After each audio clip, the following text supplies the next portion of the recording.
far can we get if we sail a little bit high? On May 4, 1959, Frank Sinatra, Sammy Davis Jr., Autry and other musical luminaries sat down to formal dinners and golden statues in Los Angeles and New York simultaneously for the very first Grammy Awards.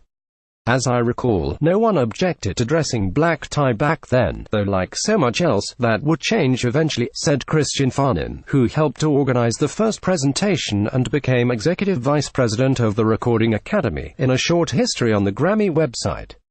Changed Grammy fashion did, evolving slowly over 60 shows into the wildest and wackiest red carpet of the award season. By 1974, Cher's navel was out, as good a barometer as any. Advertising invented by Teats in the early years, tuxedos and traditional evening gowns prevailed. David Bowie helped shake things up simply by being David Bowie in his orange hair phase. Liberace and Aretha Franklin added sparkle. Bette Midler once wore a .45 record album in her hair. Dolly Parton showed up decades ago in a bright pink pantsuit, before bright pink pantsuits were mild compared to what came later. In those simpler times, through the 60s and 70s, there was a whole lot of great big hair. There were Nehru collars, Beatles in caps and Isaac Hayes boldly bringing it in huge bedazzled caftans. By the 80s, anything went and there was a glitter glove on one of Michael Jackson's hands. When you compare it to other awards shows, you never know what you're going to get at the Grammy Awards, said Nwaka Onwusa, curator of the Grammy Museum in Los Angeles. It's great that in music, everyone can be welcome no matter what you're wearing.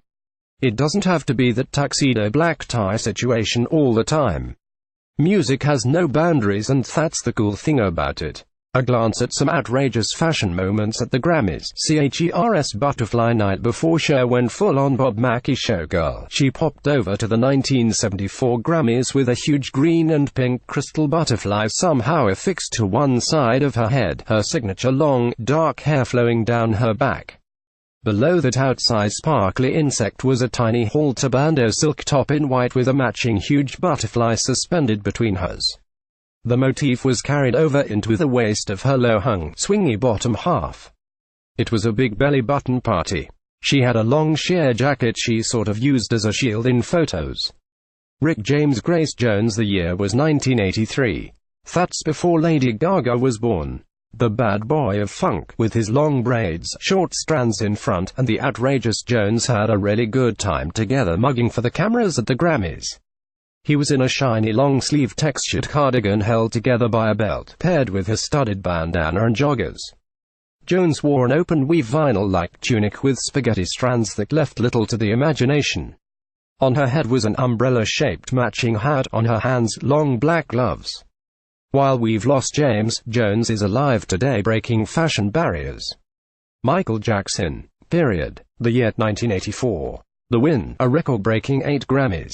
The look, unforgettable. As the king of pop amassed his statues throughout the evening, he sparkled in a military-style blue and gold jacket, his one white glove in place. He'd take his trademark shades off after winning number 7. When we say the encrusted toggle-closed jacket sparkled, we mean sparkled. It had gold epaulets that also sparkled and a matching gold sash. Beatles fans, think Sgt. Pepper. Only Jackson's version stopped at the waist and was far more embellished. Onwusa noted Jackson's influence on fashion even now, adding, artists and designers still look back on Michael Jackson. Celine Dion's rear end. You know how we see a lot of backsides on red carpets these days? Well, Celine did it back in 1993, thank you very much. Her look was all black lace. It had long bell sleeves on the sheer outer dress and an average plunge to the neck. What it also had was a tiny black thong underneath. Dion showed it off, front and back, with a smile on her face. She left her hair down and bedroom messy. Jennifer Lopez does not their green. In 2000, JLo welcomed the new millennium as a rising star. She showed up at the Grammys in a sheer silk chiffon Versace green dress with a tropical leaf and bamboo motif. The dress was Donatella Versace's debut of sorts after the tragic murder of her brother, Gianni.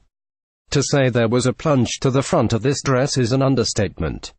It barely had a front at all, relying heavily on adhesive to keep it this side of wardrobe malfunction. The open front went straight on down to just above the pelvic region, where a large citrine brooch, with help from smaller citrines, provided strategic coverage. It had long sleeves and skimmed the ground with her short train in back. Before Lopez wore the dress, it was presented on a catwalk. Donatella wore it herself at the 1999 Met Gala. Spice Girl Geri Halliwell wore it to the NRJ Music Awards in France about a month before Lopez. But Lopez made it her own, and changed the red carpet game as that plunge was copied for years to come. Word is pictures of the dress were downloaded at such a frenetic pace that Google decided to create its searchable Google image function. Toni Braxton in Goddess White Hat does a stunner of a singer follow a stunner of a singer on the Grammys red carpet in 2001. Braxton pulled a JLo when she wore a white silk Jersey Richard Tyler dress, but not just any white dress. She went all in on the hip bearing in a dress that had no sides, save a crystal-embellished piece of fabric that held the front and the back together. But there was hardly a back or a front to go with the no sides. The halter front fell open to her navel. She used the ever-valuable double-sided tape to keep the top part in place. She was the talk around the water cooler the next day, especially on this issue. There was a thong involved.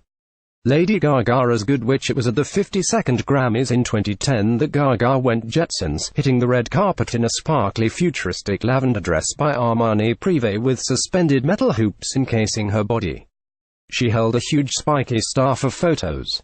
Her wig hair was a bright yellow ombre that appeared attached to the top of the corset-style dress.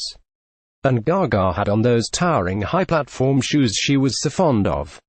The skirt of the dress was short in the front and stiffly open to a ground-skimming length in the back, creating an oval shape that went nicely with all those hoops. She had fun striking poses that night, when she later won 2 awards, for Best Dance Recording and Best Electronic Dance Album. Nicki Minaj the Pope. In 2012, the singer-rapper walked the red carpet with platinum blonde hair. Dressed in a scarlet red Versace cloak and attached hood. She was on the arm of an older dude dressed as the Pope, high hat and all. There were ruffles below her high collar, beaded black embellishments and matching satin wrist gloves, lending an air of what a nun's habit was mentioned. A few days later, Minaj explained her vibe that night, topped off with a performance that involved dancing priests, an exorcism and levitation. She said it was all part of a she was writing.